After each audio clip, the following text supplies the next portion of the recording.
And what we mean by levels is essentially that, the flour mixed with the sugar mixed with the egg, when baked, creates cake. But none of those things are cake. Energy fields on the bottom level. Next one up is quarks, particles, physical bodies. The next level up is atomic structures. And the next level up are molecular systems.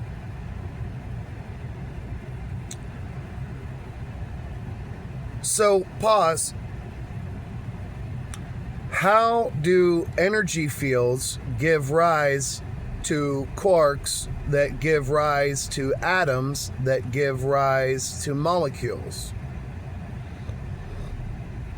And atoms and molecules can be the same thing, so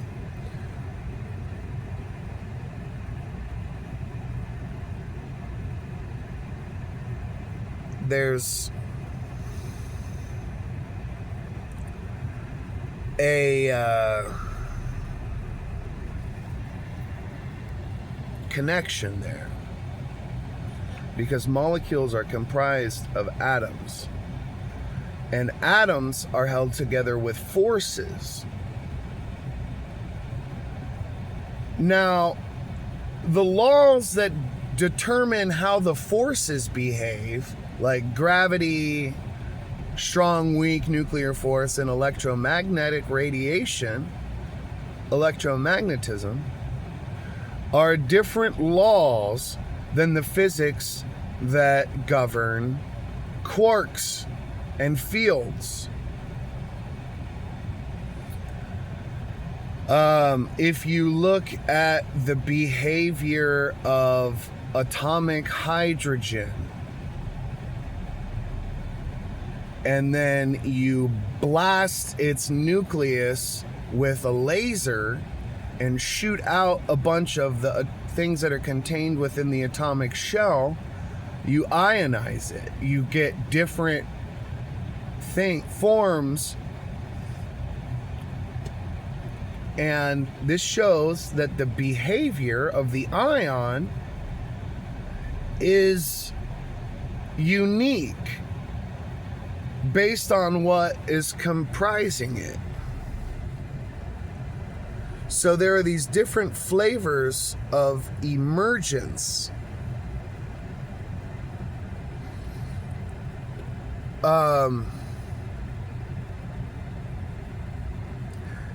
Carbon versus Buckminster fullerene.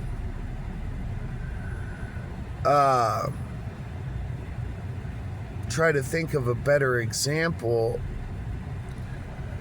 My point is that when something comes together to have a specific function that the pieces that make it up don't have, this is evidence of intention. And that's the reason I worded it that way, because it's not building blocks that happen to be somehow. How would they come together? How would these building blocks come together? And this plot hole goes all the way back to the Standard Model, which says that the universe randomly exploded. Okay, so the random explosion that pushed everything in the universe together to make the same kind of patterns is caused by what? They don't know. You can't unburn a match. You can't reverse engineer the universe, because there is intention and things come together. They don't get pushed. So what is pulling them? All seeds All seeds develop into plants. Now, how can this be a coincidence? How, you telling me a seed doesn't know what to do and how to grow? The defining factor for life, whether something is alive, is self-organization. And so when hot water from sulfur vents in the ocean becomes a viable opportunity due to its temperature for sugars and amino acids to interact with each other and stuff, form proteins, you know, this is an intentional process. When the electromagnetic field of the earth becomes strong enough that single-celled organisms can thrive because they're not fighting off radiation from the sun, it's because the oven was cooking. The oven was heating up. And as soon as it got to temperature, as soon as that electromagnetic field got to the point of sustainability, life developed in an